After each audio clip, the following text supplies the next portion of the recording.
We are conducting an investigation into war crimes in Gaza perpetrated by Israel. And that is a very laboured, forensic, painstaking process.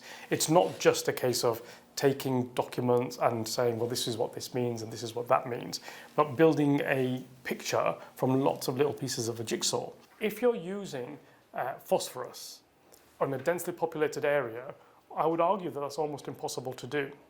So one of the significant characteristics about Gaza is that we've heard that Gaza is one of the most densely populated places on planet Earth. So here we have a very interesting photograph of white phosphorus being used, what appears to be a white phosphorus cloud, with parts of it raining down on what looks to me like a very densely populated area.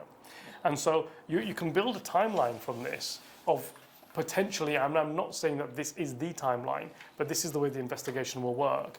We will be able to see the source of white phosphorus, the perpetrators using white phosphorus in these pictures here, potentially. We will build a timeline. So this was on the 9th of October.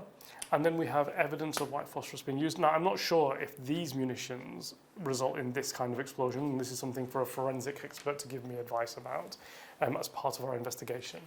And then you have very clear evidence that this is being used in urban areas. So you have that already. Yeah, after 2 days, you see. Yeah, on the 11th. Yeah. 11. And then you have, and these dates are various different dates, but you have this one on the 9th of October. The evidence that you're supplying to me is crucial, very important. We will add that as part of the jigsaw puzzle to see the full picture, and we will use that in a number of ways. Either we will use it to provide to Scotland Yard here in the United Kingdom, we'll use it to provide to the International Criminal Court, or we will prepare independent case files to give to law enforcement agencies across the world so that they can carry out investigations and potentially prosecute the individuals that are responsible for this action if it violates international law. And there's one other thing that's really important. Part of the investigation that we are carrying out, which this will help with, is I think it's quite clear by now, that Israel is carrying out acts where there is, regardless of whether you think it's a war crime or not, there's a significant risk of a war crime. And so weapons manufacturers and suppliers and states that supply weapons to Israel have a very serious obligation in international law to ensure that when they supply weapons to Israel, they are not supplying weapons to a state that is likely to use those weapons in a criminal act. And so part of my investigation will also go backwards in this situation.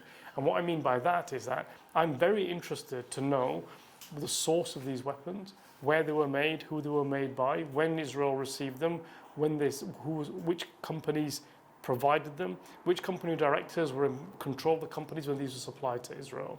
And that's really important because there's a criminal liability for those individuals and those companies in international law as well.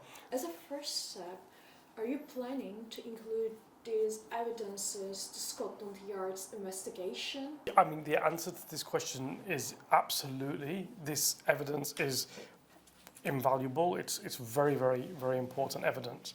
And we will analyse the material that you provide us with our experts, and it's almost certain that it's going to form part of our war crimes investigation. So this material is phenomenal. It's amazing that you've got it.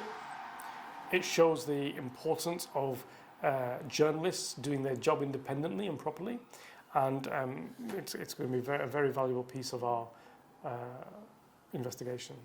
What worries me is that the International Criminal Court doesn't do what it's supposed to do, and what it did for the Ukraine with respect to alleged Israeli war crimes in Gaza.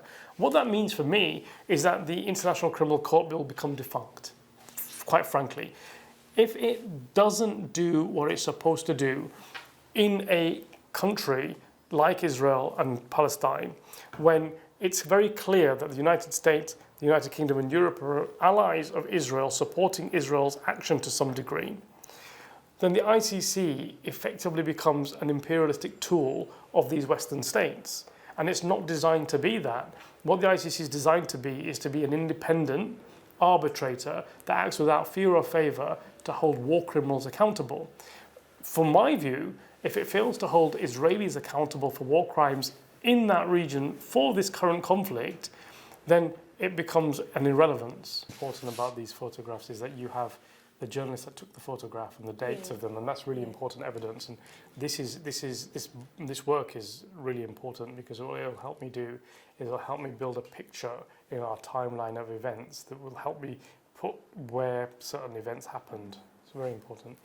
And this is also one of the allegations that we are looking at, which is that not only did Israel target what they said was military personnel, but they targeted the food infrastructure. So here you have the Al-Nusrat bakery, which is bombed. And that's really important because that shows that Israel are targeting items and targets that are important to civilian life. And that's a war crime to do that. Israel is obliged to distinguish between civilian and military targets. And one of the ways that you distinguish civilian targets is the Geneva Red Cross on them, like this. I think what we will do is we will give the material that you provided to us, which are these photographs, plus this book, to Scotland Yard for them to consider as well as part of their investigation.